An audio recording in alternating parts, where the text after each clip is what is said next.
Hello student, welcome to education the only weapon. तो आज की वीडियो बिहार प्राइमरी शिक्षक भर्ती के लिए होने वाली है, जिसमें कि हम ज्योग्राफी कंप्लीट करेंगे। और इस एक वीडियो में हम जितना भी आपके सिलेबस में दिया हुआ ज्योग्राफी का जितना भी टॉपिक है वो सारा का सारा कवर कर लेंगे। मतलब टोटल ज्योग्राफी आपकी एक वीडियो में कवर हो जाएगी। इसके पहले मैंने ज्योग्राफी की 2 वीडियो डाली होगी चैनल पे, तो आप उसको भी ज़रूर जाके देख लेंगे, तो एक तरह से ये पूरी तरह कंप्लीट हो जाएगा। If you don't have time तो आप मेरे टेलीग्राम चैनल पे जाके उसकी PDF फ्री ऑफ कॉस्ट पढ़िए। वहाँ से आप जाके उस PDF को ही कम से कम पढ़ लें तो वो चीज़ें वहाँ से कवर हो जाएंगी, because you have very less time now. तो चलिए इसको देख लेते हैं। एक बार से टॉपिक देखिए क्या क्या कवर कराया है मैंने। यहाँ पे महाद्वीप कवर कराया है, उसके बाद से जितने भी महाद्वीप हैं उनके बारे में जितना भी इम्पोर्टेंट टॉपिक हो सकता है वो सारे मैंने यहाँ पे डाले हैं। और इसके बाद से ज्वालामुखी वाला चैप्टर है, ज्वालामुखी के बारे में हम देखेंगे। और फिर हम देखेंगे जो पर्वत और पठार, जो कि इंडियन कॉन्टिनेंट में जो आपका पर्वत और पठार है वो देखेंगे।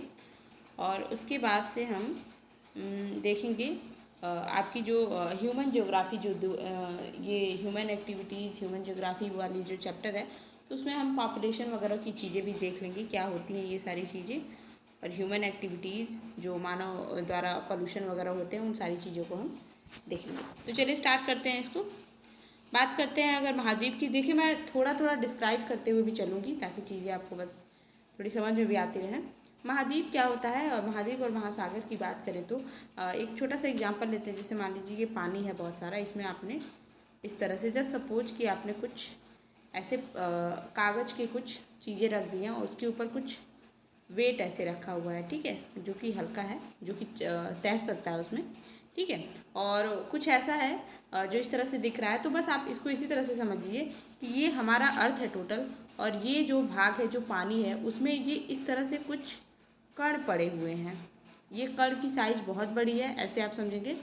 और यही हमारा महाद्वीप है, और बाकी जो बचा हुआ भाग जो है ये महासागर है। अगर आप अर्थ को ऊपर से देखते हैं, पृथ्वी को ऊपर से देखते हैं, तो महाद्वीप कुछ इसी तरह से दिखाई देंगे। महाद्वीप स्थल का वो पार्ट है, मतलब ज़मीन का वो टुकड़ा है जो पानी में इस तरह से तैर रहा है। और अंतर बस इतना है कि ज़मीन के उस टुकड़े का कुछ भाग पानी के अंदर है और कुछ बहुत ज़्यादा भाग जो है पानी के ऊपर है। तो इसी को हम कॉन्टिनेंट कहते हैं, ठीक है। महाद्वीप वही बताया यहाँ पे, एक ऐसी संरचना होती है जो समुद्र तल से एक निश्चित ऊंचाई तक जो है ऊपर उठी हुई होती है, ठीक है। और उसका कुछ भाग जो है पानी के अंदर भी रहता है, कुछ और जो पानी के ऊपर रहता है उस पर हम रहते ही हैं, ठीक है। तो ये हमारा महाद्वीप होता है। थोड़ा सा बैक में जाके देखते हैं चीज़ें। तो पहले महाद्वीप जो आपका ये स्ट्रक्चर एक बार से हम देख लेते हैं। अगर हम महाद्वीप को देखते हैं, 1 मिनट, अगर हम महाद्वीप को देखें तो ये कुछ है, टोटल 7 महाद्वीप हैं भारत में। और ये आप जो देख रहे हैं ये सारे के सारे एशिया है, यूरोप है, अफ्रीका है, दक्षिण अमेरिका है, उत्तरी अमेरिका है, ऑस्ट्रेलिया है। ये जो सारे के सारे महाद्वीप हैं ये शुरू में ऐसे नहीं थे। पहले ये सारे के सारे जो ज़मीन के टुकड़े हैं, ऐसा मानिए आप, ये पूरे पानी में इस तरह से मात्र एक ज़मीन का टुकड़ा हुआ करता था। और वो एक कह सकते हैं मेगा कॉन्टिनेंट हुआ करता था, मतलब सबसे बड़ा महाद्वीप वो होगा। मतलब ये सारे जुड़ जाएंगे तो एक बड़ा ज़मीन का टुकड़ा हो जाएगा ना, इस तरह से। तो इसको बोला जाता था पेंजिया। तो ये कम से कम 200 मिलियन वर्ष पुरानी चीज़ है कि पेंजिया हुआ करता था। बाद में क्या हुआ, ये 2 टुकड़ों में टूट गया, ठीक है।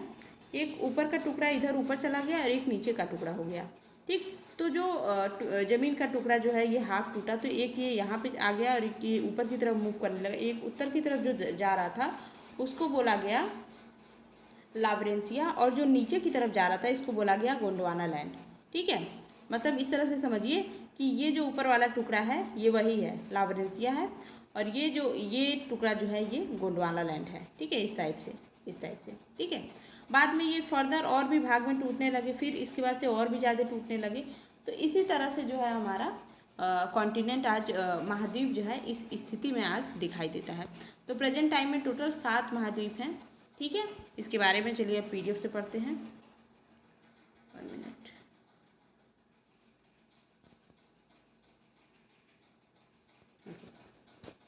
तो टोटल विश्व में 7 महाद्वीप हैं, जो कि आपका एशिया है, अफ्रीका है, नॉर्थ अमेरिका है, साउथ अमेरिका है, अंटार्कटिका है, यूरोप है और ऑस्ट्रेलिया है। ये हमारे 7 महाद्वीप, अभी मैंने इमेज में भी देखा।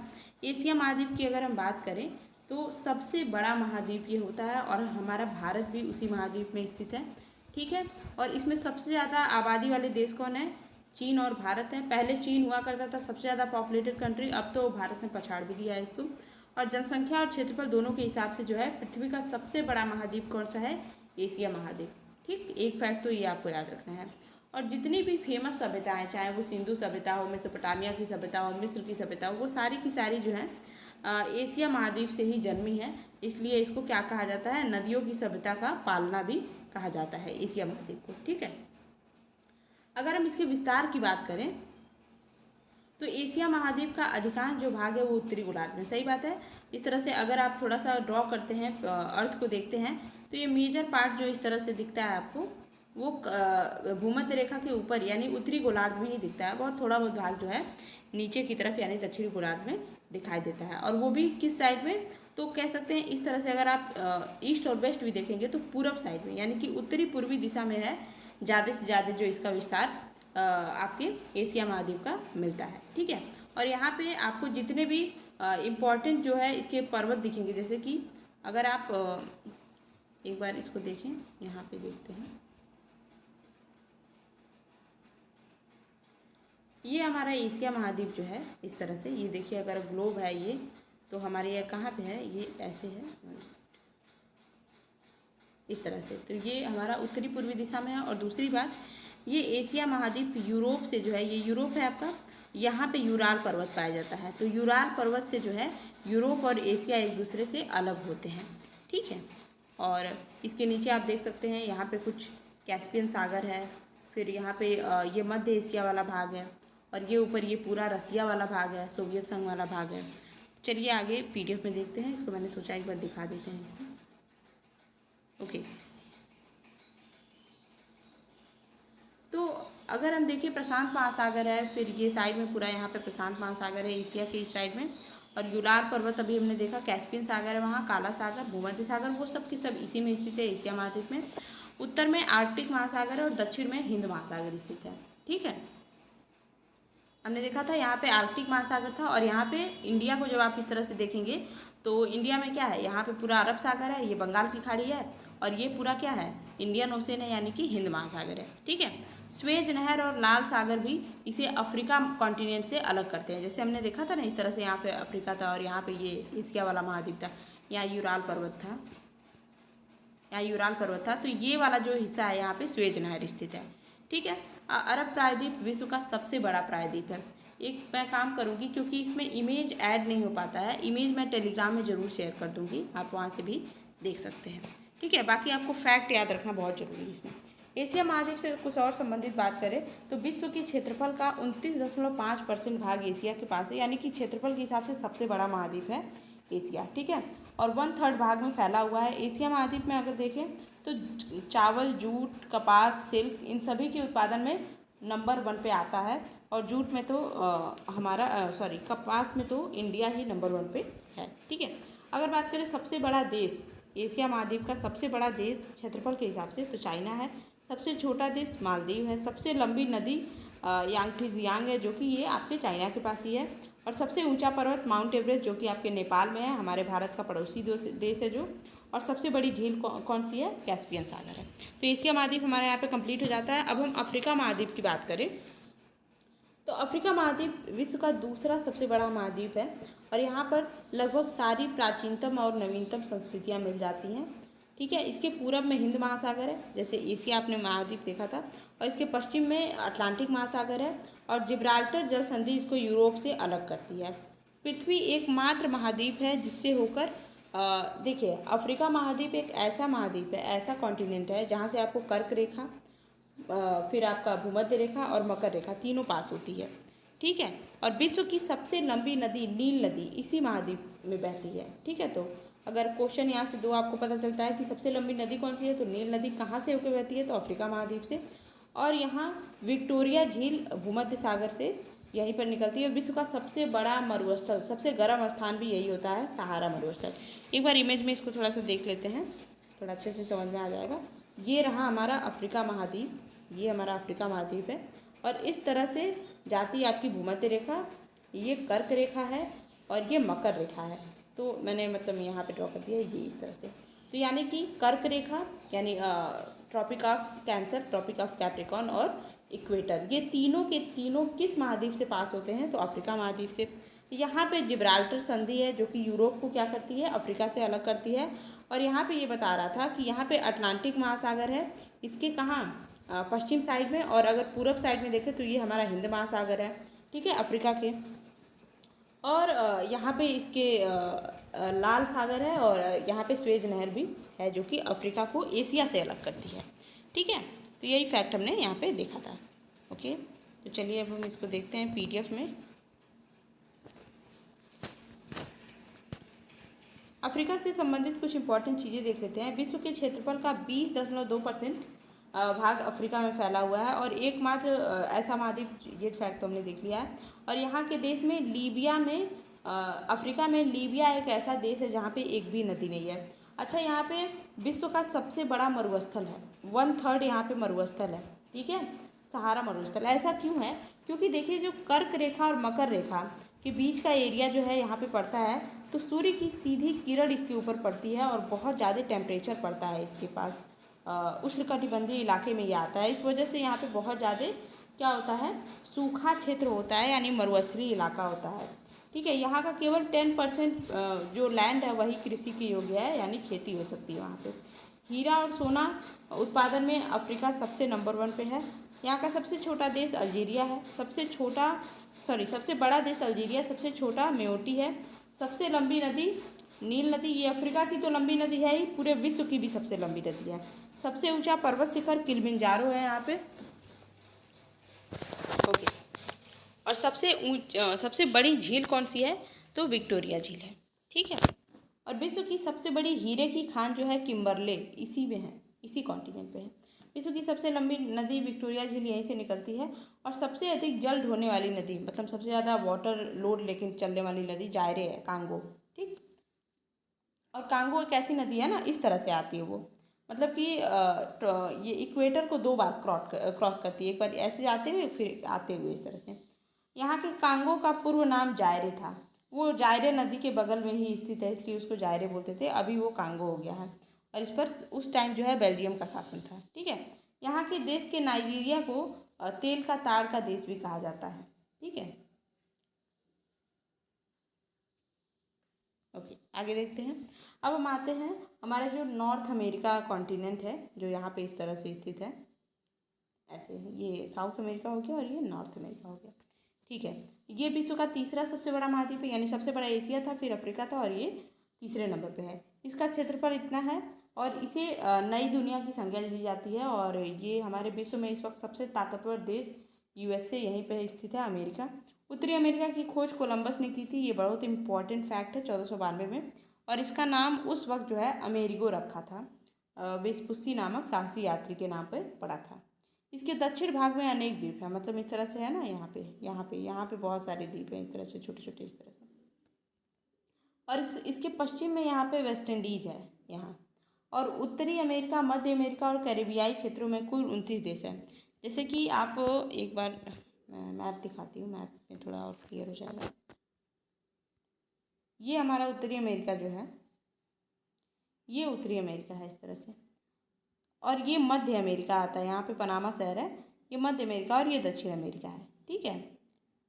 तो यहाँ पे कुल मिला के बहुत सारे, इसको टोटल अगर हम मिला के देखेंगे तो टोटल इसमें 29 देश आते हैं, वो इसमें बता रहा है, ठीक है। और अगर हम इसको थोड़ा सा और देख लें तो यहाँ पे आपका प्रशांत महासागर है और यहीं पे वेस्ट इंडीज वगैरह है, और ये ग्रीनलैंड है, और ये आपका उत्तरी अटलांटिक है, ठीक है। अगर हम देखें तो यहाँ पे एक क्वेश्चन और आता है कि उत्तरी अटलांटिक और यूरोप के बीच में कौन सा सागर आता है? तो अटलांटिक सागर आता है, ठीक है।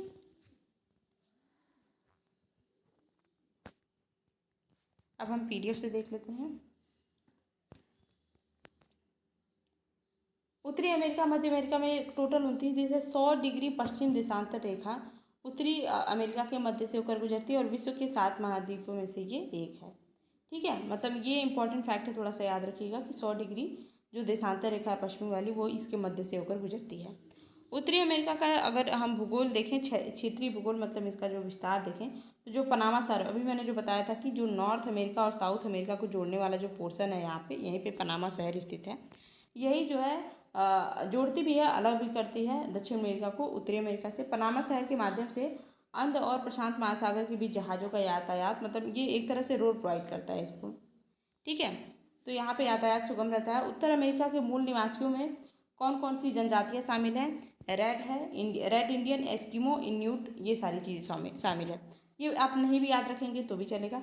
एस्किमो का जो घर होता है ये बर्फ़ का बना होता है। ये इग्लू जनजातियाँ यहाँ पे रहती हैं और इसको इग्लू कहा जाता है। मैं भी आपसे क्वेश्चन पूछ ले कहाँ पे, जो क्योंकि ये बहुत ठंडा प्रदेश होता है तो इसलिए यहाँ पे बर्फ़ के घर बने होते हैं। तो ये पूछ सकता है एस्किमो क्या होता है, तो बर्फ़ का घर होता है। कहाँ, किस कॉन्टिनेंट में ज़्यादा देखने को मिलता है, तो उत्तरी अमेरिका में देखने को मिलता है, ठीक है। और ये जो हमारे यहाँ घोड़ा गाड़ी चलता है, यहाँ पे कुत्ता गाड़ी चलता है, ये याद रखिएगा आप। तो ये जो स्लेज गाड़ी होती है उसको खींचने के लिए रेंडियर कुत्तों का प्रयोग किया जाता है। और सील मछली की खाल और अस्थियों से कयाक नामक ये लोग नाव बनाते हैं, ठीक है। ये थोड़ा सा फैक्ट आप याद रखेंगे। उत्तरी अमेरिका से संबंधित कुछ फैक्ट देख लेते हैं कि विश्व के 16.5% और तीसरे सबसे बड़े नंबर पे ये महाद्वीप में आता है। सबसे बड़ा एशिया, फिर अफ्रीका, फिर ये है नॉर्थ अमेरिका है। विश्व के सबसे ज़्यादा मक्का प्रोडक्शन की बात करें तो यहाँ पे पूरा 50% ये अकेले प्रोड्यूस करता है मक्के का। सबसे बड़ा देश यहाँ का कनाडा है। सबसे छोटा सेंट पियर है। सबसे लंबी नदी मिसिसिपी मिसौरी है। मैं आपको मैप से सारी चीज़ें पढ़ाती अभी, पर बहुत ज़्यादा टाइम लग जाएगा, इसलिए इम्पोर्टेंट है कि हमें फैक्ट याद होना चाहिए, ठीक है। सबसे लंबी नदी मिसिसिपी मिसौरी है और यहीं पे आपका 5 झीलें एक साथ मिलती हैं। सुपीरियर है, ग्रेटर है, ओरंगो है, ये सारी चीज़ें यहाँ पे मिलती हैं इस तरह से, मतलब इसमें है। और सबसे ऊंचा पर्वत शिखर देनाली है, जिसका पहले नाम था माउंट मैकिनले, जिसकी हाइट जो है 6194 है, पर ये अपने माउंट एवरेस्ट से बड़ा नहीं है, ठीक है। सबसे बड़ा झील जो है सुपीरियर है और उसको विश्व के सबसे मीठे पानी की झील बोली जाती है। तो ये भी फैक्ट इंपॉर्टेंट है कि विश्व की सबसे मीठे पानी की झील कौन सी है? सुपीरियर। और नॉर्थ अमेरिका की सबसे बड़ी झील भी सुपीरियर। और यहाँ पे अगर घास के मैदान की बात करें तो प्रेयरी नामक घास यहाँ पे पाया जाता है। घास का मैदान मैंने पढ़ाया है आपको, जो 200 फैक्ट वाले में पढ़ाया मैंने, ठीक है। तो यहाँ पे प्रेयरी नामक घास का मैदान पाया जाता है। और अफ्रीका में सवाना पाया जाता है, ठीक है। ऑस्ट्रेलिया में वेल्ड नामक घास पाया जाता है। और पम्पास, कंपास, ये सारी चीज़ें दक्षिण अमेरिका में ये घास के प्रकार होते हैं, तो वहाँ पे ये घास पाया जाता है। और हमारे एशिया में किस तरह का घास पाया जाता है? स्टेपी नामक घास पाया जाता है, जो कि मरुस्थलीय और थोड़े से उष्णकटिबंधीय इलाकों में पाया जाता है। लगे हाथ, मैंने सब बता दिया आपको। माउंट मैकिनले उत्तरी अमेरिका का सबसे बड़ा पर्वत शिखर है। ये देख लिया, ये अलास्का में स्थित है। इस तरह से आप बनाएंगे, यहाँ पे अलास्का है, ये माउंट मैकिनले इस तरह से होता है। यहाँ पे ये एक्टिव जो है आपका वोल्केनो में आता है। सक्रिय ज्वालामुखी है, मतलब सक्रिय ज्वालामुखी, निष्क्रिय ज्वालामुखी अभी हम नीचे देंगे। जो ज्वालामुखी हमेशा फटती रहती है तो वो सक्रिय ज्वालामुखी में होता है, और जो नहीं सुसुप्त हो जाती है, कई साइड से नहीं फटती है, तो उसको सुसुप्त ज्वालामुखी कहते हैं। मैक्सिको की खाड़ी में चलने वाले चक्रवात को हम हरिकेन और टॉर्नेडो कहते हैं। देखिए, चक्रवात का नाम भी हर जगह अलग अलग होता है। जैसे हमारे यहाँ चक्रवात बोलते हैं, ऑस्ट्रेलिया में इसको बिली बिली बोलते हैं, विली विली, और यहाँ पे उत्तरी अमेरिका में हरिकेन और टॉर्नेडो बोलते हैं, ठीक। कनाडा का जो मॉन्ट्रियल एक जगह है जो कि विश्व भर में कागज़ उद्योग के लिए फेमस है। अगर आपसे इनडायरेक्टली क्वेश्चन पूछ ले कि कागज़ का सबसे ज़्यादा बिजनेस, कागज़ उद्योग में नंबर 1 पे कौन सी कंट्री है, कौन सा महाद्वीप है, तो उत्तरी अमेरिका है, ठीक। और अगर देश पूछ ले तो कनाडा है। हमारा उत्तरी अमेरिका यहाँ पे कंप्लीट हो जाता है। अब हम देखते हैं दक्षिणी अमेरिका, जो इस तरह से नीचे है, इस तरह से थोड़ा सा ट्राइएंगल टाइप में उत्तरी अमेरिका से, और यहाँ मध्य अमेरिका है।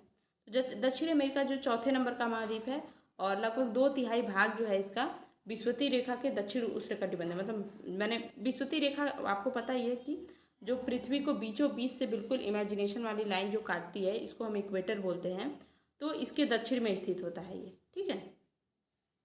इसका क्षेत्रफल इतना है। और दक्षिण अमेरिका जो है, मध्य अमेरिका, मैक्सिको और वेस्ट इंडीज को मिलाकर लैटिन अमेरिका कहते हैं।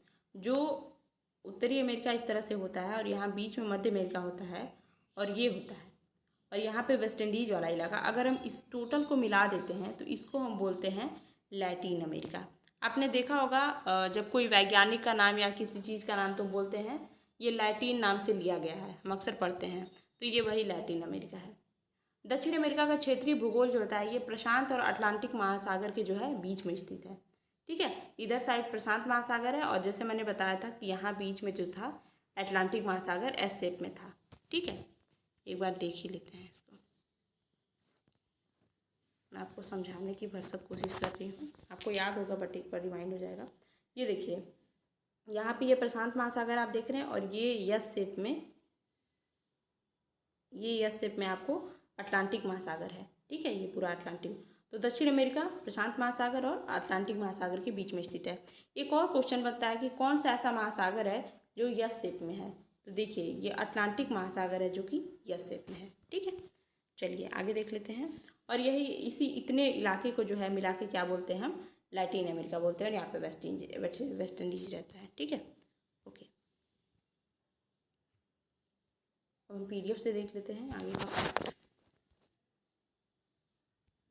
पनामा जो कि उत्तरी और दक्षिणी के बीच में है, अमेरिका के बीच में, इसको पनामा जल संधि इसको अलग करती है उत्तरी अमेरिका से। और यहाँ पे फ्लूगो नामक एक महाद्वीप है, इसी दक्षिण अमेरिका में स्थित है। और यह द्वीप मैगलन जल संधि द्वारा जो है दक्षिण अमेरिका महाद्वीप की मुख्य भूमि से अलग हो जाता है। ये आपको याद रखना ज़्यादा जरूरी नहीं है, जो इम्पोर्टेंट है वो हम देखेंगे। ब्राज़ील इस महाद्वीप का सबसे बड़ा देश है, ब्राज़ील देश जो कि इसी में स्थित है। और ब्राज़ील की अंतर्राष्ट्रीय सीमा इक्वाडोर और चिली को छोड़कर, ये यहाँ पे इस तरह से जो हम दक्षिण अमेरिका देखते हैं तो यहाँ पे चिली स्थित है, और ये पूरा ब्राज़ील है, यहाँ पे इक्वाडोर स्थित है। तो उसकी बाउंड्री के बारे में बात हो रही है यहाँ पे। थोड़ा बहुत इंपॉर्टेंट, आप चाहें तो इसको याद करें या ना याद करें, कोई दिक्कत नहीं है इसमें। हम जो इम्पोर्टेंट है वो चीज़ देखेंगे। यहाँ से देखते हैं, टिटिकाका झील जो है विश्व की सबसे ऊँची नौकायन झील है। तो विश्व की सबसे ऊँची झील, नई लंबी झील की बात नहीं हो रही है, ऊँची झील कहाँ पे स्थित है, तो दक्षिण अमेरिका में है, जिसका नाम है टिटिकाका। ठीक है, और बोलीविया का पठार भी यहीं पर स्थित है। और अगर हम बात करें कि सबसे ज़्यादा अपवाह क्षेत्र वाली नदी, ठीक है, कौन सी है, तो अमेजन नदी है, जो कि आपकी दक्षिण अमेरिका में स्थित है।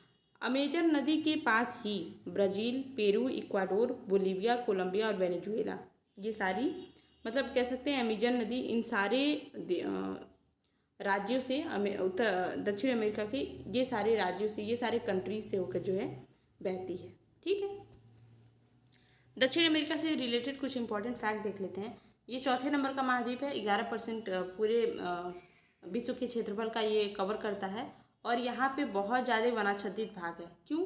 क्योंकि यहाँ पे अमेजन जंगल है। अमेजन जंगल एक समझ लीजिए बहुत अच्छा बायोडाइवर्सिटी का हॉटस्पॉट में भी आता है, और बहुत ज़्यादा जो है वन आच्छादित कवर, मतलब एक तरह से फॉरेस्ट कवर इसके अंदर बहुत ज़्यादा है। ठीक है, सबसे बड़ा देश यहाँ का ब्राज़ील है, सबसे छोटा देश फॉकलैंड है, सबसे लंबी नदी अमेजन है, जो कि सबसे ज़्यादा अपवाह क्षेत्र लेके चलती है। ठीक है, सबसे ऊंचा पर्वत ओकांगुआ है, इसको एकांगुआ भी कहा जाता है। और यहाँ पे ये इम्पोर्टेंट नहीं है। हाँ, अमेजन बेसिन में एक पाए जाने वाला एक पक्षी है टुकन, ये थोड़ा याद रखेंगे। ये PDF आपको मिल जाएगी, आप 1-2 बार देख लेंगे, याद हो जाएगा। अब हम आते हैं अंटार्कटिका महाद्वीप में, जो कि हमारा नीचे है, बर्फीला महाद्वीप कह सकते हैं आप। ये 5वां सबसे बड़ा महाद्वीप है, और ये पूरी तरह से हमेशा जो है बर्फ़ से ढका रहता है, इसीलिए इसको श्वेत महाद्वीप कहते हैं, वाइट कॉन्टिनेंट, हमेशा बर्फ़ से ढका रहता है। और इसको खोजने का सबसे पहला प्रयास नाविक जेम्स कुक ने किया था, और 1820 ईस्वी में वोस्टॉक नामक जहाज से अंटार्कटिका महाद्वीप पे लोग पहुँचे थे। ठीक है, इतना मोर देन इनफ है। अभी इससे रिलेटेड थोड़ा इंपॉर्टेंट फैक्ट देख लेते हैं। अंटार्कटिका महाद्वीप जो है 3 महासागर बिंदु से लगती है। जैसे एक तो यहाँ पे ये पूरा प्रशांत महासागर यहाँ पे है, फिर बीच में एस शेप वाला अटलांटिक महासागर है, फिर यहाँ पे क्या है, हिंद महासागर है। एक बार इसको मैप में देख लेते हैं। देखिए, ये आपका अंटार्कटिक है। ठीक है, ये पूरा अंटार्कटिक है इस तरह से। ठीक, ये अंटार्कटिक है। तो यहाँ पे ये अटलांटिक महासागर टच हो रहा है, यहाँ पे ये प्रशांत महासागर टच हो रहा है, और यहाँ पे ये हिंद महासागर टच हो रहा है। तो 3 महासागर जो है इससे पूरा क्या होते हैं, टच होते हैं। ठीक है,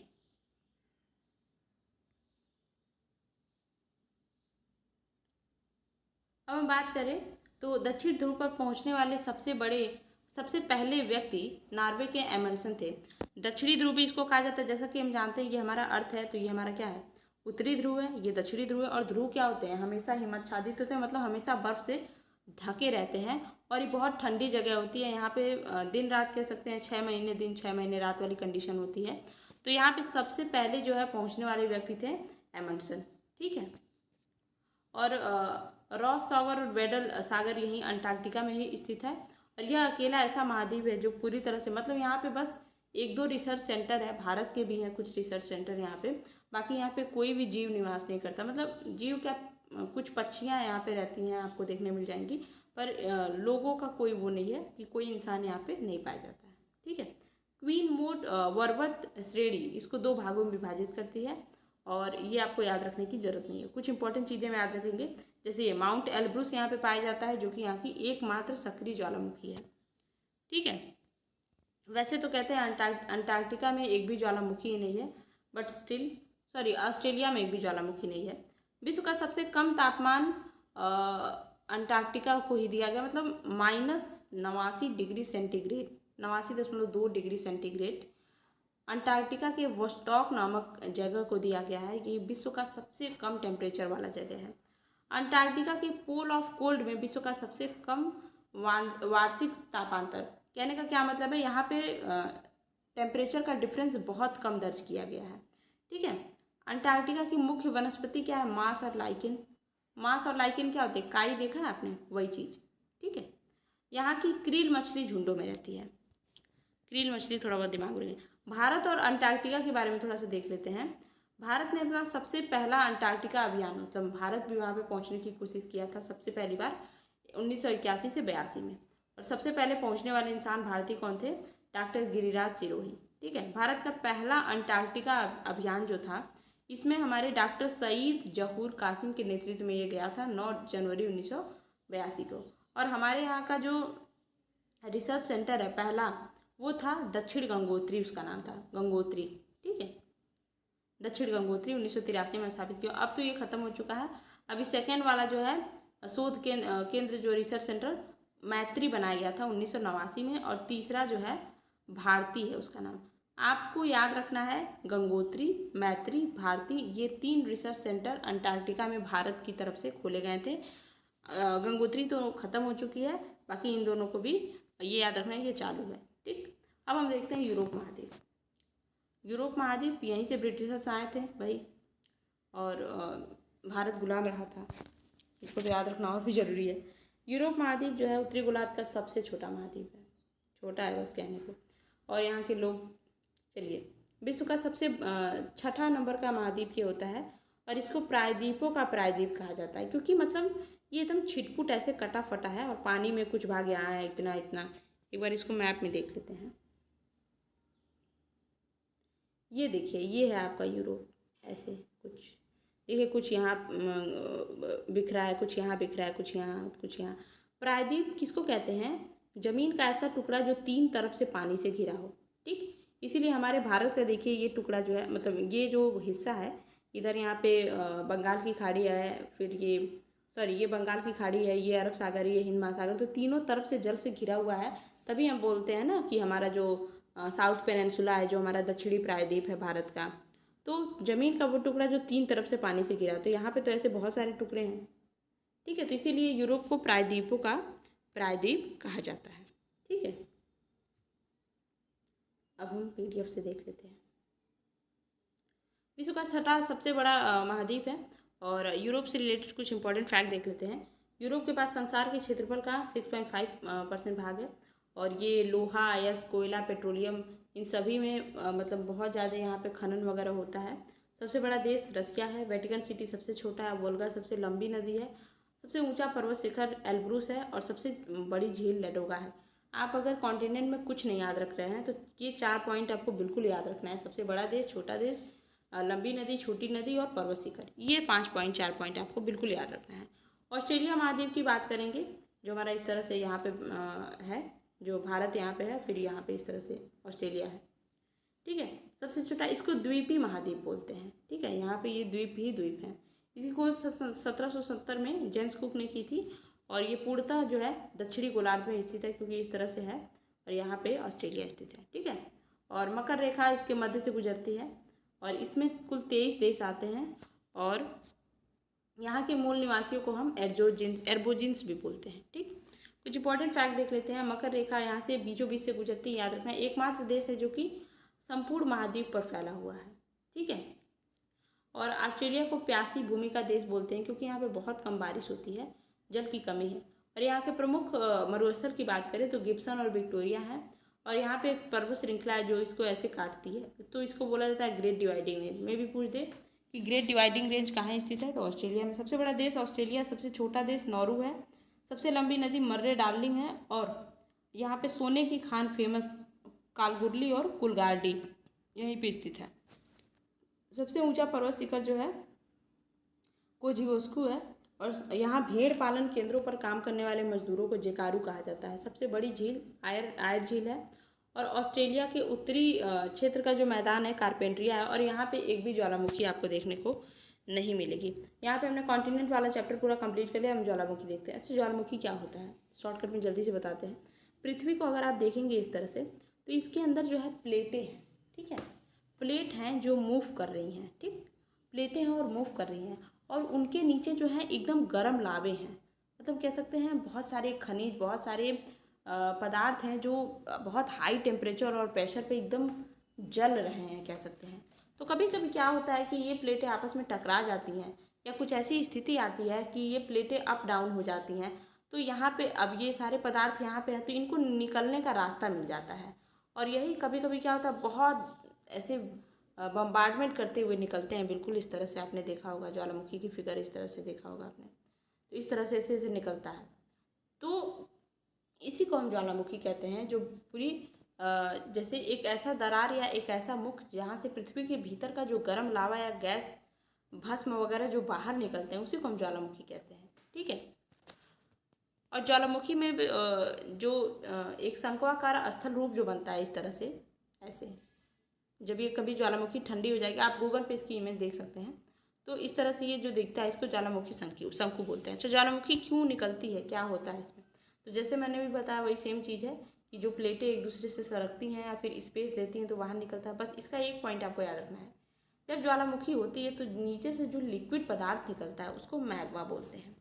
और मैग्मा जब ज़मीन पे आती है, मतलब यहाँ से ऐसे ऐसे निकली, ऐसे निकली, ऐसे ऐसे, अब ज़मीन पे आ गई है इस तरह से, ठीक। तो जब ज़मीन पे आती है तो उसको हम लावा कहते हैं, बहुत गर्म होता है, उसका टेम्परेचर एटलीस्ट 600 से 1200 डिग्री सेंटीग्रेड तक होता है।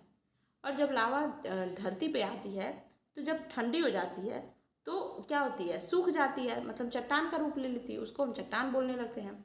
अब इसमें भी लावा दो तरह के होते हैं, कभी कभी आपको मिलेगा कि जो उसमें से तरल पदार्थ निकला वो बहुत पतला है, ठीक है, तो उसको हम बोलते हैं बेसिक लावा, क्योंकि उसमें सिलिका की मात्रा बहुत कम होती है, वो बहुत पतला होता है। कुछ लावा बहुत गाढ़े होते हैं, ठीक है, तो उसको हम एसिडिक लावा बोलते हैं, क्यों, क्योंकि उसमें सिलिका की मात्रा बहुत अधिक होती है। ये थोड़ा सा डिफरेंस याद रखना है, ठीक है। सक्रिय ज्वालामुखी क्या होते हैं, जिसमें हमेशा क्या है, विस्फोट होता रहता है, ठीक। सक्रिय ज्वालामुखी के कुछ एग्जाम्पल आपको याद रखना है, जैसे स्ट्रोम्बोली सिसिली में है, एटना अभी इसमें हुआ था विस्फोट, अभी जस्ट ही हाल में करंट अफेयर का ये है, एटना में हुआ था, ये इटली में, कोटोपैक्सी इक्वाडोर में है, और बैरन द्वीप अंडमान निकोबार हमारे यहाँ खुद भारत में स्थित है। तो ये कुछ सक्रिय ज्वालामुखी के एग्जाम्पल आपको याद रखना है। सुसुप्त ज्वालामुखी क्या होते हैं, जो बरसों से फटे नहीं, ठीक है, बरसों से उसमें कोई एक्टिविटी नहीं हुई है, तो उसको हम सुसुप्त ज्वालामुखी कहते हैं। जैसे हमारे इंडोनेशिया में कारकाताओ है, और अंडमान निकोबार का नारकोंडम द्वीप है, वहाँ पे अभी बहुत टाइम से कुछ भी सुनने में नहीं आया है। और मृत ज्वालामुखी क्या होता है, जिसको एकदम, मतलब देखिए, जैसे जस्ट कंसीडर कि जो सुसुप्त ज्वालामुखी होता है उसमें कुछ समय से बम्बार्डमेंट नहीं हुई है, कुछ समय से विस्फोट नहीं हुआ, पर जो मृत ज्वालामुखी होती है उसमें बहुत समय से, मतलब बरसों से पड़ा है, उसमें कभी कुछ नहीं होता, तब उसको मृत घोषित किया जाता है। जैसे चिम्बाराजो का, इक्वाडोर का चिम्बाराजो और ईरान का कोह सुल्तान, ठीक है, ये दो एग्जाम्पल इसके याद रखें। ज्वालामुखी से जो पदार्थ निकलते हैं, जो भस्म वगैरह निकलता है, उसमें से आपको लैपिली, प्यूमिक, राख, लावा, पायरोक्लास्ट और कुछ केमिकल जैसे कि आपको जलवाष्प, carbon dioxide, sulphur dioxide, carbon monoxide, HCl मतलब hydrochloric acid, helium, hydrogen fluoride, इस टाइप के कुछ एलिमेंट तत्व यौगिक आपको निकलने देखने को मिलते हैं, ठीक। अगर हम बात करें ज्वालामुखी एशिया महाद्वीप में, तो आपको पोपा जो कि म्यांमार में है, ये मृत ज्वालामुखी है। ब्रोमो जावा में है, जावा द्वीप जो कि आपका जावा, सुमात्रा, ये सारा इंडोनेशिया, इस तरह से द्वीपों की एक श्रेणी है, तो उसमें सबसे ज़्यादा सक्रिय ज्वालामुखी है ब्रोमो, जो कि जावा द्वीप में स्थित है इंडोनेशिया में। फिर काकाताओ भी इंडोनेशिया पर ये प्रसुप्त हैं। फिर फिलीपींस में आपको 3 सक्रिय ज्वालामुखी देखने को मिलते हैं, मेपान, तालू और ताल और पिनाटाबू। फ्यूजियामा आपको प्रसुप्त ज्वालामुखी, ये जापान के पास है। और होन्शु द्वीप जो कि जापान में है, ये भी एक प्रसुप्त ज्वालामुखी है, घोंसलेदार शंकु में है।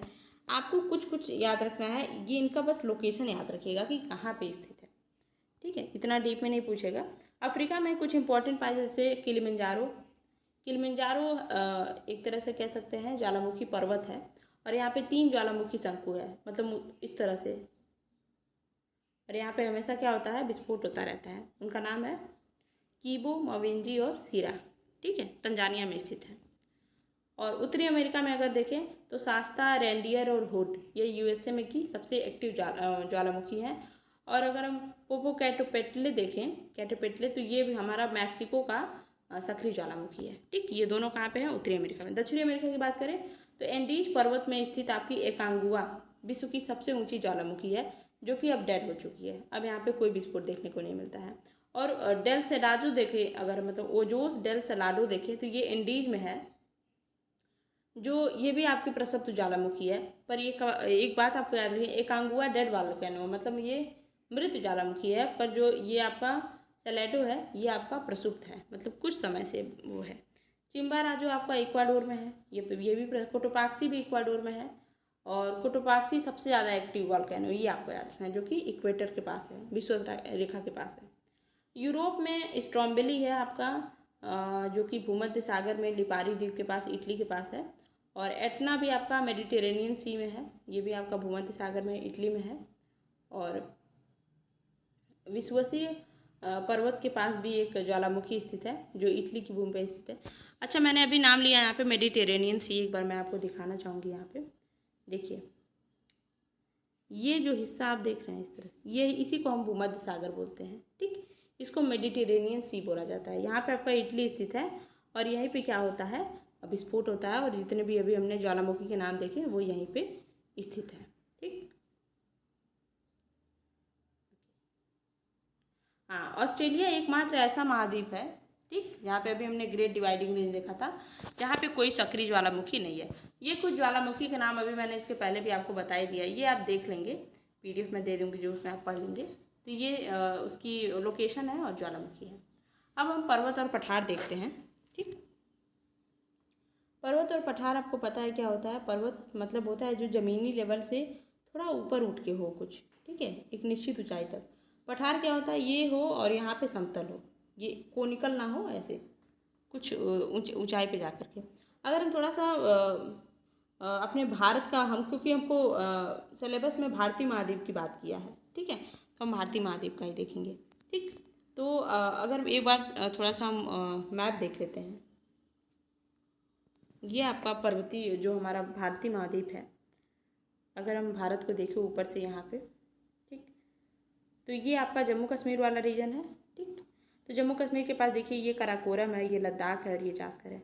ये तीनों जो है ट्रांस हिमालय के अंतर्गत आते हैं, ठीक है। ये क्या है, तीनों ट्रांस हिमालय के अंतर्गत आते हैं। और ये यहाँ से स्थित शुरू होता है हमारा हिमालय पर्वत, ठीक। इस हिमालय पर्वत में भी ये आपका जो ऊपर वाला है ये हमारा क्या है, ग्रेट हिमालय है, वृहद हिमालय। ये बीच वाला जो है ये हमारा क्या है, ये मध्य हिमालय। और जो ये गिरिपाद है, मतलब ये नीचे वाला स्थित है, इसको हम बोलते हैं शिवालिक हिमालय, ठीक। आपको लोकेशन याद रखना बहुत ज़रूरी है।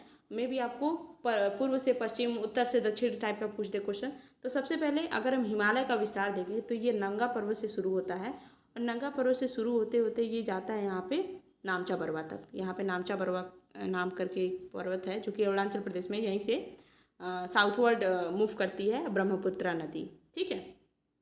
तो नंगा पर्वत यहाँ पे स्थित है।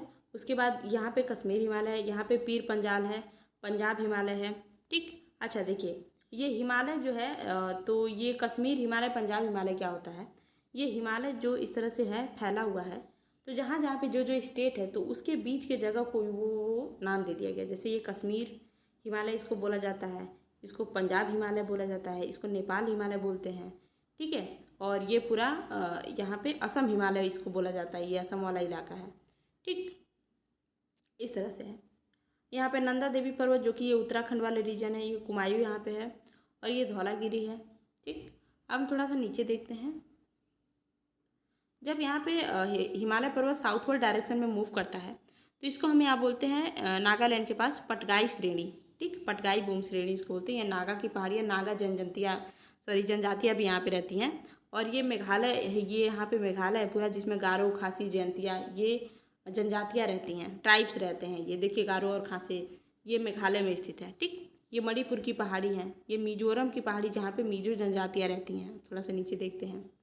इसके बाद से हमारा ये म्यांमार के पास अराकान योमा तक विस्तृत है। यानी कि अगर आप देखेंगे, थोड़ा सा छोटा करते हैं इसको, अगर आप देखेंगे हिमालय का टोटल विस्तार, तो वो यहाँ से शुरू होता है, यहाँ से इस तरह से यहाँ साउथवर्ड डायरेक्शन में जाता है, अराकान योमा तक जो है हिमालय का आपको विस्तार देखने को मिलता है। तो ये हमने हिमालय का विस्तार देख लिया, यानी कि एक तरह से उत्तरी भारत को हमने यहाँ पे पूरा पूरा देख लिया। अब हम थोड़ा दक्षिण भारत में पर्वत और पठार देख लेते हैं।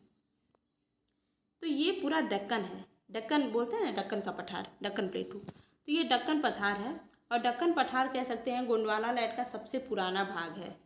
ठीक है। ये हिमालय वाला जो रीजन है ना, ये तो नदियों के निक्षेपण से लाके बनाया हुआ जगह है। ठीक है। ये अभी एक तरह से नवनिर्मित है, कह सकते हैं, मतलब एकदम न्यू है। ये सबसे पुराना, भारत का सबसे पुराना स्थल खंड है, सबसे पुराना लैंड है। ठीक है। दक्कन का पठार वाला रीजन जो है, तो इसको भी थोड़ा सा देख लेते हैं, मैप वाली चीज़ें याद रहती हैं थोड़ी सी। तो देखिए, यहाँ राजस्थान के पास अरावली पर्वत श्रेणी है। अरावली पर्वत श्रेणी में सबसे ऊंचा पर्वत शिखर कौन सा है? चोटी गुरु पर्वत है, सॉरी गुरु शिखर है। और ये यूपी के पास, ये यूपी के यहाँ पे विंध्याचल पर्वत है। और ये सतपुड़ा है, सतपुड़ा, और यहाँ पे आपकी नर्मदा नदी यहाँ से निकलती है। ठीक, यहाँ से एमपी से होकर के। और ये महादेव की पहाड़ियाँ हैं। ठीक। ये कैमूर पर्वत श्रेणी है, ये मैकाल पर्वत श्रेणी है। ठीक। यहाँ पे देखेंगे ये धूपगढ़ चोटी है। ठीक। और ये पूरा आपका, ये सारा रीजन आपका दक्कन में आता है। ठीक। ये आपका कलसूबाई है, महाबलेश्वर पर्वत है ये रीजन। और ये नीलगिरी है, जहाँ पे केरल, कर्नाटक, तमिलनाडु मिलते हैं। और यहाँ पे नीलगिरी की पर्वत चोटी है। ठीक है। ये डोडा बेटा है, अनाईमुडी है, इलायची पर्वत, इलायची की पहाड़ियाँ, ठीक, जिसको कार्डमम पहाड़ी भी बोलते हैं। और ये हमारा द ग्रेट वेस्टर्न घाट है, और ये ईस्टर्न घाट। वेस्टर्न घाट क्यों बहुत ज़्यादा फेमस है? क्योंकि ये बायोडाइवर्सिटी यहाँ पे बहुत ज़्यादा है। ठीक है। गिरी की पहाड़ियाँ कहाँ पे है? तो गुजरात के पास स्थित है, जो हमारा खंबात और ये कच्छ वाला रीजन है। महेंद्र गिरी यहाँ पे स्थित है। ठीक। और ये सारा रीजन जो झारखंड है, झारखंड वाला जो रीजन है, वहाँ पे आपका राजमहल की पहाड़ी है, राजगिरी पहाड़ी, मलयगिरी, पारसनाथ। तो ये कुल स्ट्रक्चर है जो कि हमको देखने को पर्वत और पठार में मिलता है। अब हम थोड़ा पीडीएफ में देखते हैं डिटेल में।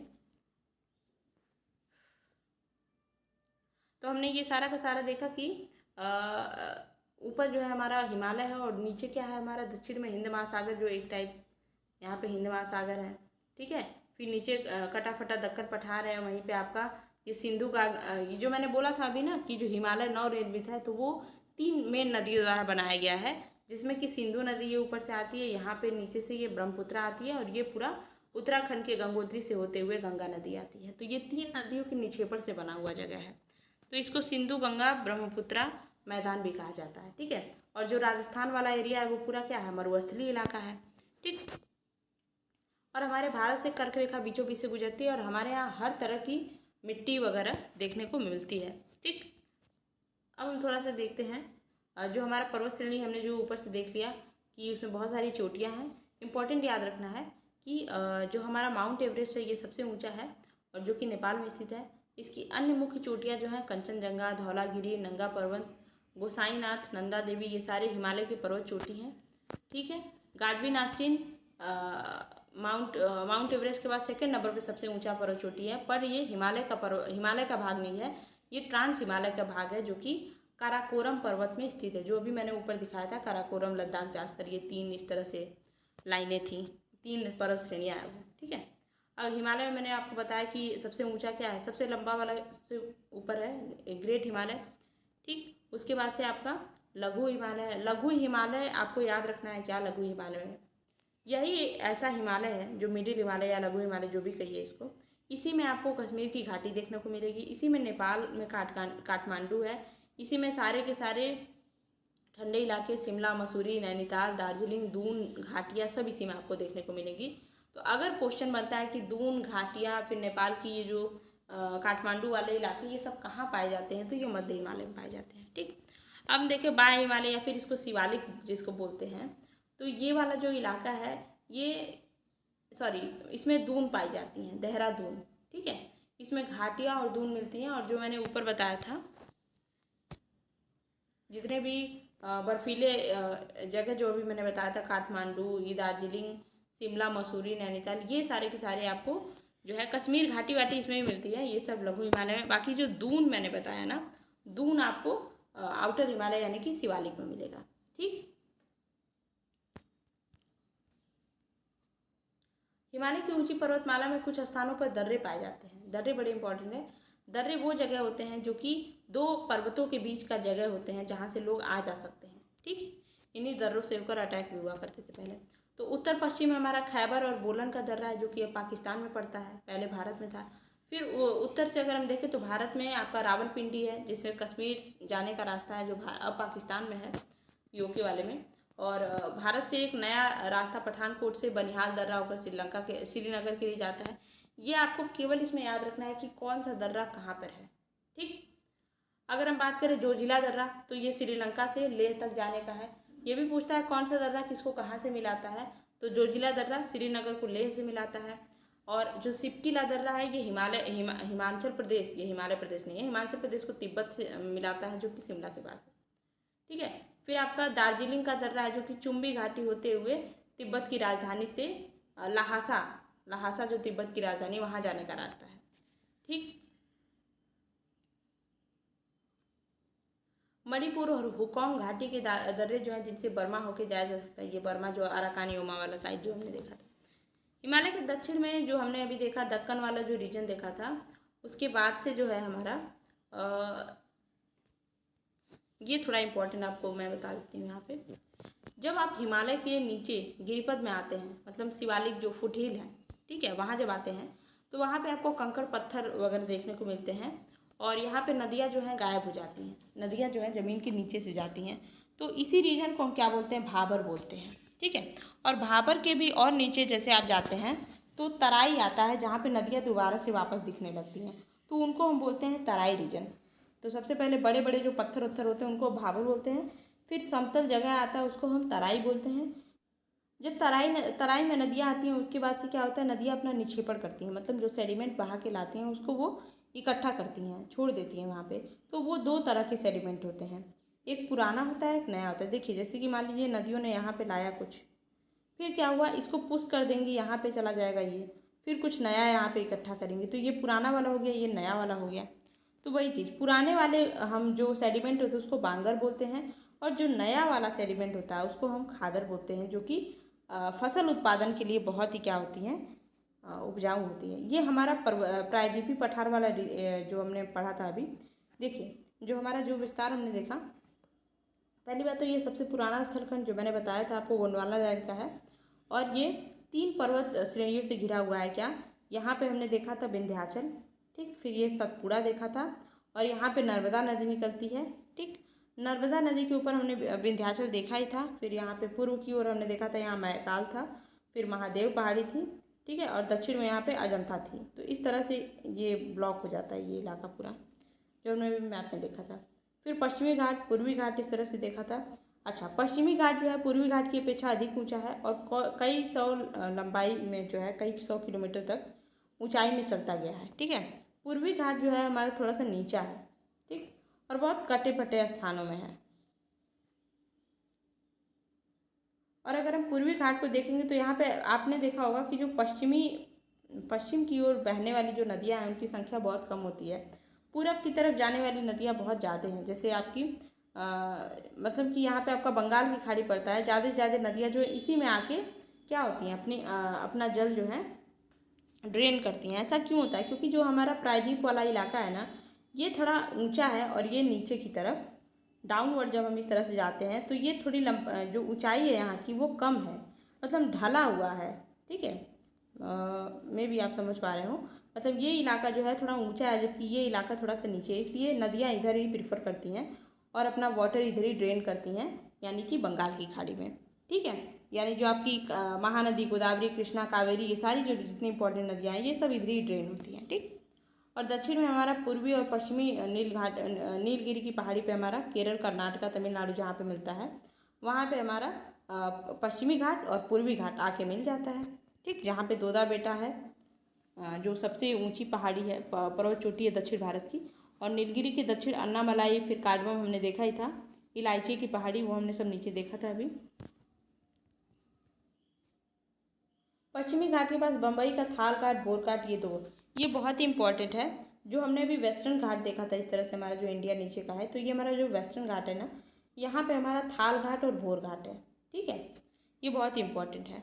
और हमारा उत्तर पश्चिम विंध्याचल श्रेणी जो हमारा ऊपर की तरफ था, यहाँ पे अरावली देखा था हमने। अरावली में अरावली की सबसे ऊंची पर्वत चोटी हमने देखा था गुरु शिखर, ये भी आपको याद रखना है। ये जो कि आपका मालवा तक फैला हुआ है, ये सारा इतना इम्पोर्टेंट नहीं है। उत्तर पूर्व में छोटा नागपुर पठार है, जहाँ पे राजमहल हमने अभी देखा था यहाँ पे। अच्छा, हमने अरावली श्रेणी जो हमारा गुजरात के बगल में थी, राजस्थान के पास, वो हमने देखा। इसके बाद से ये दिल्ली तक कई अवशिष्ट पहाड़ियों के रूप में क्या है, विस्तृत है। और सबसे ऊंचा जो दक्षिण पश्चिम में माउंट आबू जो राजस्थान के पास है, वहाँ पे वो सबसे ऊंचा है। फिर हमारा उसके बगल में नॉर्थ ईस्ट में हम जाते हैं तो छोटा नागपुर पठार जो कि मेघालय, झारखंड वाले रीजन में हमने देखा था, वहीं पे आपका राजमहल पहाड़ी है।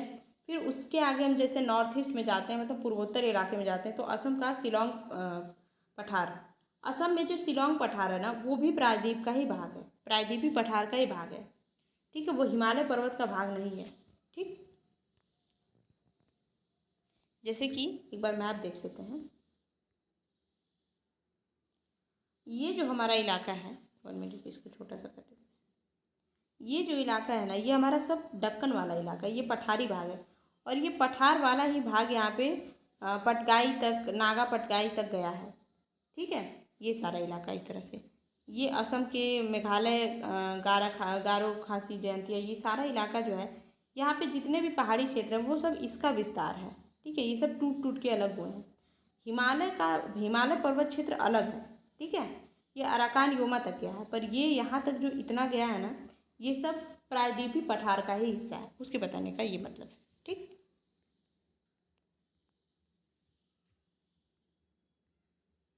अब हम देखते हैं जो हमारा कोस्टल रीजन है, यानी कि क्योंकि हमारे भारत का जो प्रायद्वीपीय इलाका है वो तीनों तरफ से पानी से घिरा हुआ है, तो यहाँ वाले जो इलाके हैं इनको हम बोलते हैं समुद्र तटीय मैदान या फिर कोस्टल रीजन। तो पठार का जो पश्चिमी किनारा है तथा जो पूर्वी किनारा है, ये पूरा क्या होता है, मैंग्रोव रीजन होता है एक तो, ये तटीय मैदान इसको बोला जाता है। जो पश्चिम वाला है हमारा, ये थोड़ा पतला होता है। ठीक है, ये थोड़ा पतला है, जबकि ये थोड़ा जो है चौड़ा है। ठीक, इसके उत्तरी भाग को हम कोंकण बोलते हैं, दक्षिणी भाग को मलाबार बोलते हैं। और पूर्वी तटीय मैदान जो है अपेक्षाकृत चौड़ा है, जबकि उत्तर में उड़ीसा से दक्षिण में कुमारी अंतरीप तक फैला हुआ है। एक बार इसको मैप में देख लेते हैं। ये जो हमारा पश्चिमी घाट है, ये जो इसकी चौड़ाई है ना, वो बहुत कम है, संकीर्ण है, जबकि पूर्वी घाट इसकी अपेक्षाकृत थोड़ा ज़्यादा चौड़ा है। और दूसरी बात, ये जो इलाका है इतना, यानी पश्चिमी घाट का जो ये नॉर्थ वाला हिस्सा है, इसको हम कोंकण बोलते हैं, और इसके दक्षिण वाले हिस्से को मलाबार बोलते हैं। और ये यहाँ पे उड़ीसा पाया जाएगा, और यहाँ नीचे तक कुमारी अंतरीप तक। ये पूर्वी घाट यहाँ उड़ीसा से लेके अंतरीप तक फैला हुआ है, जबकि ये हमारा जो पश्चिमी घाट है ये हमारा कोंकण से लेके मलाबार तक फैला हुआ है। ठीक है, और हमारा ये इधर जो हमारा पूर्व में बंगाल की खाड़ी है, उसमें महानदी गोदावरी, कृष्णा, कावेरी यहाँ पे सब जो है डेल्टा बनाती हैं, और इस वजह से जो है ये और भी ज़्यादा क्या हो जाता है, वाइडन हो जाता है, चौड़ा हो जाता है। और इसके भाग को, इसके उत्तरी भाग को हम उत्तरी सरकार तट बोलते हैं। जैसे कि ये जो हमारा पूर्वी घाट और ये हमारा पश्चिमी घाट है, तो पश्चिमी घाट के ऊपरी भाग को हम क्या बोलते हैं, कोंकण बोलते हैं।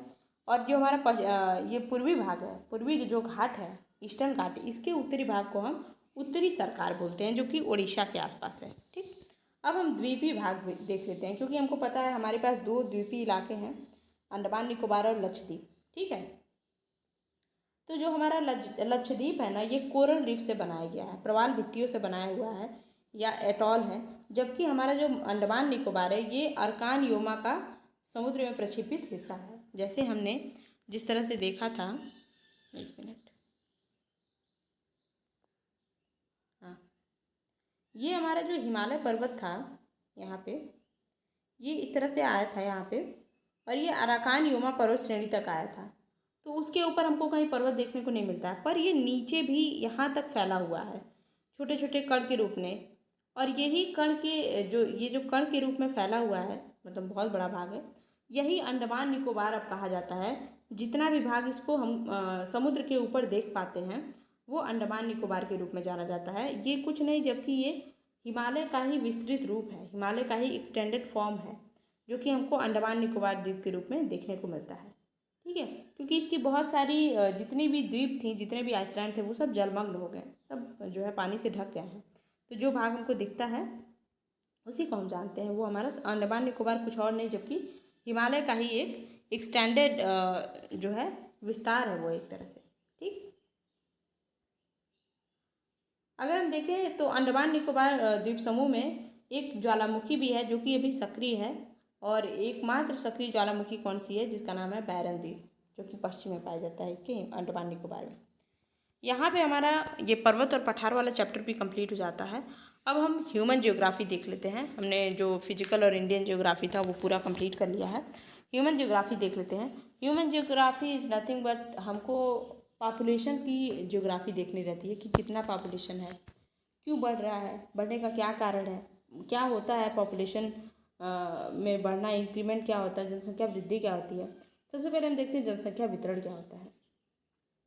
जनसंख्या वितरण एक तरह से एक तरीका है जिसके माध्यम से हम देखते हैं कहाँ पे कितने लोग किस वजह से फैले हुए हैं, यहाँ पे रहते हैं। अगर कोई एक जगह है ए, कोई एक जगह है बी, तो बी में मान लीजिए बहुत सारे लोग रहते हैं, तो ए में बहुत सारे कम लोग रहते हैं। तो ऐसा क्यों है, बी में क्यों ज़्यादा लोग रहते हैं बी और ए में क्यों कम लोग रहते हैं। जैसे यूपी की पॉपुलेशन सबसे ज़्यादा है, ठीक, और वहीं पे अगर हम चले जाएं ये अरुणाचल प्रदेश की साइड, तो वहाँ पे पॉपुलेशन बहुत कम है।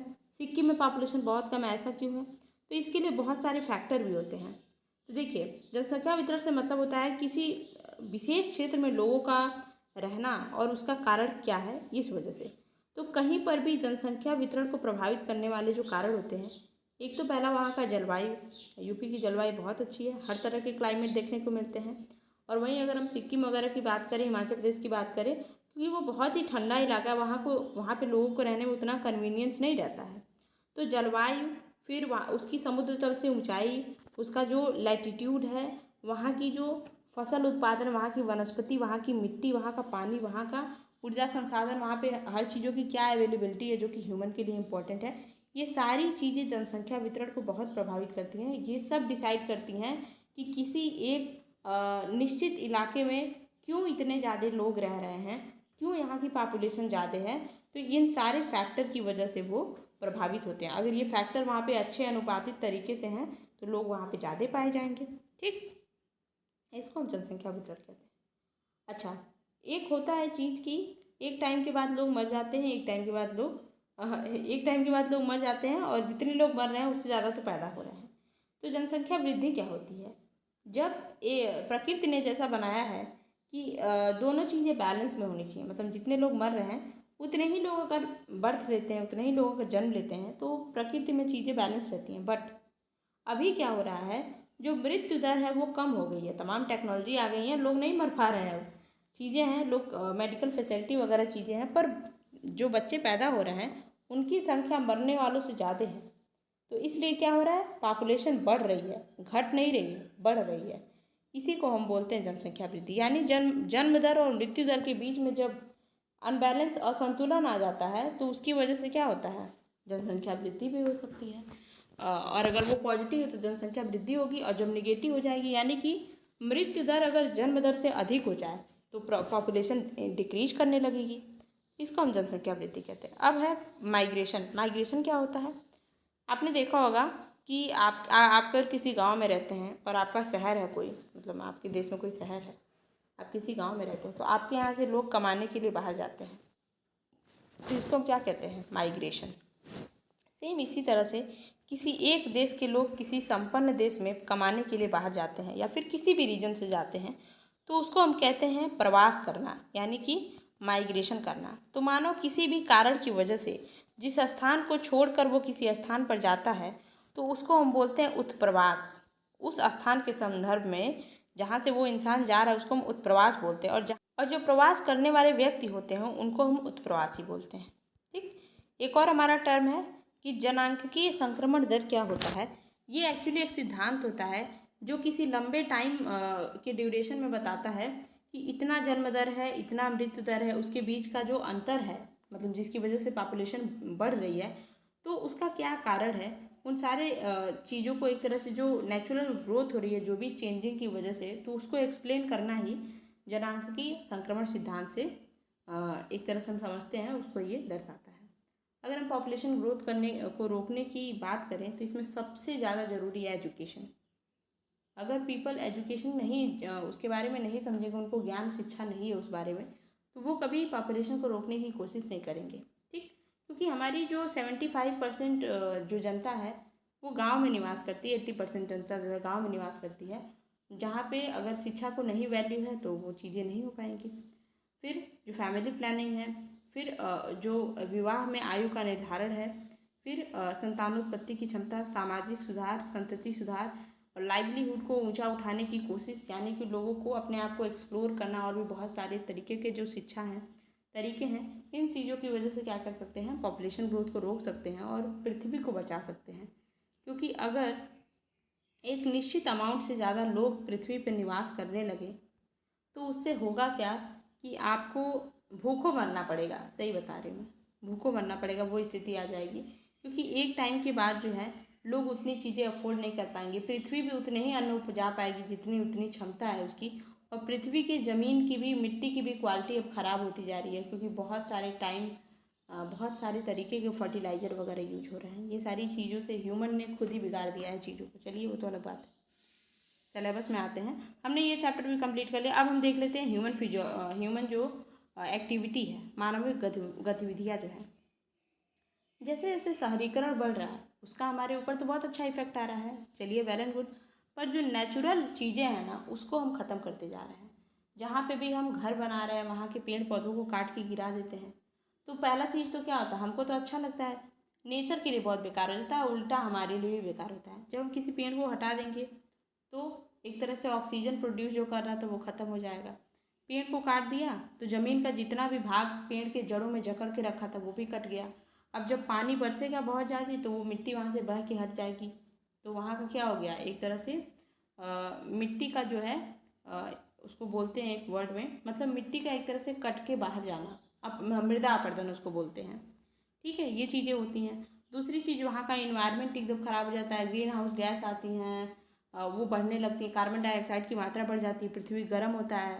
पृथ्वी गर्म होगी तो क्या होगा, ग्लोबल वार्मिंग होगा। ग्लोबल वार्मिंग होगा तो क्या होगा, जो हमारे ग्लेशियर हैं, जो कि हमारे स्वच्छ पानी के स्रोत हैं, ठीक है, जिनसे ड्रॉप ड्रॉप पानी निकलता है एक तरह से कह सकते हैं, और वही नदियों में पानी आती है, फिर उसी नदियों के पानी जो है पूरे भारत में, पूरे विश्व में फैले हैं, और इसी नदियों के पानी के सहारे इंसान जिंदा है, वो ख़त्म होने लगेगा। क्योंकि वो नदी का जो पानी है समुद्र में मिल जाएगा। समुद्र में मिलने के बाद वो पानी हमारे किसी काम का नहीं है, क्योंकि उसका खारापन इतना ज़्यादा है कि उसको इंसान यूज नहीं कर सकता है। ह्यूमन यूज करने के लायक पानी मात्र 1 से 2% है पूरे 100% में से। भले ही पृथ्वी का 75% जो जगह है वो पानी से भरा हुआ है, पर उसमें से हमारे यूज करने लायक मात्र 1 से 2% है, फिर भी इंसान को नहीं समझ में आता है। तो ये सारी चीज़ें हैं। जैसे वनों की कटाई कर देता है इंसान, और क्या करता है, जब उसको कमी पड़ गई है, भाई ह्यूमन को और कमी पड़ गई है, तो वो तेल गैस और खनिज के लिए पृथ्वी का दोहन करेंगे, पृथ्वी में बहुत सारी खनन करेंगे। तो उससे खनन से क्या होता है, वो एक तरह से भूकंप को लाने का एक अलग ही तरीका है। उससे भूकंप ही एक तरह से आती है। दूसरी चीज़ क्या होती है, पोल्यूशन होता है, क्योंकि बाहर आता है वो सारा कचरा बाहर आता है, और कुछ अच्छी चीज़ें भी इसमें से बाहर निकलती हैं, पर उससे ज़्यादा वो इन्वायरमेंट को नुकसान पहुंचाता है। ठीक है, ये जितने भी केमिकल वगैरह बाहर निकलते हैं ना, वो सब प्रकृति को एक तरह से निगेटिवली इफेक्ट करते हैं, जिससे हमारे खुद के सांस लेने में प्रॉब्लम होती है। ठीक है, फिर हम क्या करते हैं, पराली जलाते हैं, मतलब जितने भी फसलों के अवशेष बचते हैं उसको जलाते हैं, और भी बहुत सारी चीज़ें हम जलाते हैं, जिससे क्या होता है, धुआं इकट्ठा होता है। धुआं जाकर के जब इन्वायरमेंट में ऊपर जाता है तो और गैस से रिएक्शन करता है, उसके बाद से ओजोन डायलिसिस होता है। मतलब क्या होता है, ओजोन डिस्ट्रक्शन होता है, सॉरी, ओजोन जो है डिक्रीज होने, ओजोन लेयर जो है डिक्रीज होने लगती है। ओजोन लेयर जब डिक्रीज होगी क्या होगा, जो सन का जो यूवी रेज आता है ना, पराबैंगनी किरण, जिसको हमारी स्किन झेल नहीं सकती है, उससे बचाने के लिए ओजोन लेयर एक लेयर है जो पृथ्वी को बचाती है सूरज की उस हानिकारक कारण से, आप बहुत अच्छे से जानते हैं। वो लेयर पतली होती जाती है और एक टाइम के बाद वो क्या हो जाएगी, उसमें छेद हो जाएगा, फिर वो किरण आएगी और हमें कैंसर और बहुत सारे टाइप की चीज़ें जो हैं काज करेंगी। जलवायु में परिवर्तन होता जा रहा है, आप देख रहे होंगे बिन मौसम बरसात हो रही है, बिन मौसम भूकंप तूफान, ये सारी चीज़ें आ रही हैं, तो वो सब इसी चीज़ों का जो है योगदान है, ह्यूमन के बढ़िया बढ़िया काम का योगदान है। ग्लेशियर पिघल रहे हैं, ध्रुवीय चट्टान पिघल रहे हैं, ये सारी चीज़ें हो रही हैं। क्या ये जो चीज़ें हो रही हैं उनको हम रोक सकते हैं? यस, रोक सकते हैं। हम पहले तो R3 कर सकते हैं, मतलब रिड्यूस रीयूज़ रिसाइकिल। हम नई चीज़ें ना बना के हमारे पास जो है, जैसे पॉलीथीन सबसे बड़ी चीज़ है, तो पॉलीथीन को हम रीयूज करके कुछ ऐसा बनाएं जिसकी हमें ज़रूरत भी है। कहीं कहीं पे पॉलीथीन से सड़कें बनाई जाती हैं, तो वो हम काम कर सकते हैं। पुनर्चक्रण का काम कर सकते हैं। फिर सौर ऊर्जा और पवन ऊर्जा से हम बिजली का काम कर सकते हैं, बिजली चला सकते हैं, ये चीज़ें हम कर सकते हैं। जो प्राकृतिक आवास है, जो वन है, आर्द्रभूमि है, जो मैनग्रोव है, घास के मैदान, उनको हम नुकसान ना पहुँचाएं, उनको एज इट इज़ रहने दें, ताकि हमारे प्रकृति में एक बैलेंस बना रहे। ठीक। कृषि, वानिकी और अन्य उद्योग में व्यवहारिक एक तरह से रणनीति लागू करें, मतलब सब एक तरह से, जैसे कि एक तरीका हो सकता है, मान लीजिए आपका खेत है, खेत में जो मेड़ होती है ना, उस मेड़ पे अगर आप पेड़ लगा देते हैं, ठीक है, आप पेड़ लगा देते हैं, तो आप बीच में खेती भी कर रहे हैं, आपने मेड़ पे पेड़ भी लगा दिया, तो उससे आप तो अपना काम भी कर ले रहे हैं, ऊपर से आप क्या कर रहे हैं, इन्वायरमेंट को क्लीन भी कर रहे हैं, ऑक्सीजन भी प्रोवाइड कर रहे हैं, और सारी नेचुरल चीज़ें बैलेंस में रहेंगी। मतलब कि अगर हम सारी चीज़ों को एक साथ जोड़ करके प्रकृति को सुरक्षित करने में लग जाएं तो हम कर सकते हैं। ठीक है। ग्रीन हाउस गैस के उत्सर्जन को हम कर सकते हैं कम। कैसे? हम थोड़ा सा अपने जो हम क्योंकि ग्रीन हाउस का सबसे ज़्यादा जो प्रोडक्शन है वो रेफ्रिजरेटर, एयर कंडीशनर, इन सारी चीज़ों से आता है, ऑटोमोबाइल से आता है। तो उन सारी चीज़ों का प्रयोग या तो कम करके या तो उसको रिप्लेस करके किसी और चीज़ से उसमें कुछ रिसर्च करके कुछ और बना सकते हैं, तो ताकि ये चीज़ें हो सकें, ग्रीन हाउस प्रोडक्शन कम हो सके, क्योंकि यही सबसे मेन रीज़न है, क्योंकि पृथ्वी को गर्म कर रहा है। जल की खपत को कम करके ये तो हमारे हाथ में है। एक छोटी सी बात मैं बता रही हूँ, थोड़ा टाइम लगेगा आपका। एक NCERT की बुक में दिया हुआ था कि जो आपका नलका होता है ना, घर वाला जो नलका होता है, उसको जब आप चलाते हो तो आप चला के जब छोड़ देते हो तो उससे जो पानी निकलता है ना, ऐसे गिरता है ना पानी, आपके घर में नलका होगा तो वो गिरता है, एक दिन में वो कम से कम 12 लीटर पानी वो वेस्ट होता है। 12 लीटर पानी, साफ पानी 12 लीटर, उसको आप रोक सकते हैं। आप अपने नलके के नीचे प्रॉपर एक बाल्टी हमेशा ब्लैंक रखा करें, ताकि वो पानी इकट्ठा होता रहे और आप उसको किसी और घर के काम में यूज कर सकें जिसके लिए आप अलग से पानी चलाने वाले हो। इसको आप सच में मतलब इसको आप ज़रूर अप्लाई करें अपने घर में, please, this is my request, क्योंकि ये सच में बहुत ज़रूरी है। इससे हम कुछ अच्छा कर सकते हैं। पढ़ाई लिखाई तो हम करते रहेंगे पर ये सच में बहुत ज़रूरी है। मैंने ये चीज़ नोटिस की थी, NCERT की बुक में दिया हुआ था। ये सारी चीज़ें हम कर सकते हैं, और यहाँ पे हमने ये वीडियो भी पढ़ते पढ़ते कंप्लीट ही कर लिया है, देख लिया है। आई होप आपको चीज़ें आपको समझ में आई होंगी। थोड़ा बहुत एक्स्ट्रा फैक्ट भी इसमें मैंने डाल दिया है, तो आप क्या करेंगे, जो मैंने नहीं बोला है, क्योंकि मैंने इंपॉर्टेंट चीज़ें बताई है और मैक्सिमम चीज़ें हमने पढ़ी ली हैं, तो ये वीडियो की जो PDF है ना, आपको मेरे टेलीग्राम पर मिल जाएगी। इस PDF को आप जितनी बार हो सकता है देख लें, आपको सारे इंपॉर्टेंट फैक्ट यहाँ पे मिल जाएंगे। और यहाँ पे आज हमने पॉलिटी कंप्लीट कर लिया, पॉलिटी की वीडियो आपको मिल गई होगी, पूरी पॉलिटी हमने पढ़ ली है। पूरा हमने जो मॉडर्न हिस्ट्री का जितना भी आपका सिलेबस का इंपॉर्टेंट भारतीय राष्ट्रीय आंदोलन वाला चैप्टर था वो भी हमने कंप्लीट कर लिया है। आज हमने ज्योग्राफी भी कंप्लीट कर ली है, और इसके बाद से आपका साइंस रह जाता है, वो साइंस मैं करवा दूँगी। और हिस्ट्री का जो कुछ पोर्शन रह जाता है जो आपके सिलेबस में है, और मैं कुछ एक्स्ट्रा भी करवाऊँगी, वो चीज़ों की 1 से 2 वीडियो आपको बिहार वाली ज़रूर मिलेगी। और इसके बाद से मैं वन लाइनर करंट अफेयर की जितनी मैक्सिमम वीडियो प्रैक्टिस सेट की मैं डालती हूँ, वो मैं जितना हो सकता है मैं ज़रूर वीडियो पब्लिश करूँगी। तो अगर आपको वीडियो अच्छी लगी है तो चैनल को ज़रूर सब्सक्राइब करें, और आप टेलीग्राम ज़रूर जाके ज्वाइन कर लें ताकि आपको चीज़ें टाइम पे मिल जाएं। और यहाँ पे मैंने बहुत सारे पिक्स वगैरह भी शेयर किए हैं जो कि आपके एग्ज़ाम के पॉइंट ऑफ व्यू से बहुत ज़्यादा इंपॉर्टेंट है। तो पढ़ाई करते रहें। Best of luck.